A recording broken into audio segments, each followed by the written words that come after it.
Cookery சேனலை பார்த்து யார் வேணாலும் சமையல் பண்ணலாம். ஆனா சுவையான சமையல் பண்றது எப்படி? நான் இதயம் நல்லெண்ணெயில சமையல் பண்றேன். ஆஹா ஓஹோன்னு பாராட்டுறாங்க. நீங்களும் இதயம் நல்லெண்ணெயில சமையல் பண்ணுங்க, பாராட்ட வாங்குங்க. தினம் தோறும் வாங்குவே இதயம் இதயம்.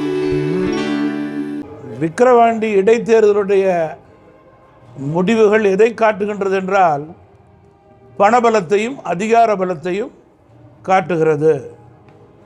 தொடர்ந்து இந்த தேர்தலிலே அதிகாரத்தால் பணபலத்தால் சாதாரண மக்களுக்கு அழுத்தம் கொடுக்கக்கூடிய சூழலிலேயே இந்த தேர்தல் நடந்து முடிந்தது என்பது உண்மை நிலையே.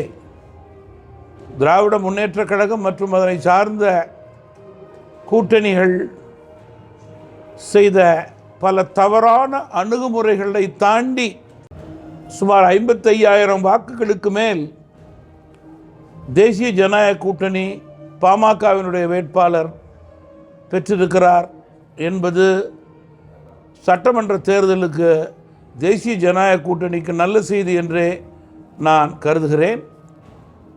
இது போன்ற பணபலம் அதிகார பலத்திற்கு முற்றுப்புள்ளி வைக்கக்கூடிய தேர்தலாக 2026 சட்டமன்ற தேர்தல் அமையும்.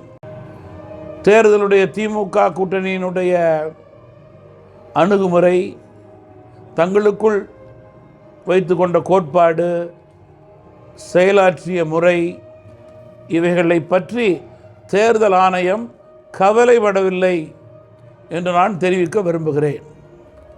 இது மக்களுக்கு கவலை அளிக்கக்கூடிய ஒரு செய்தி.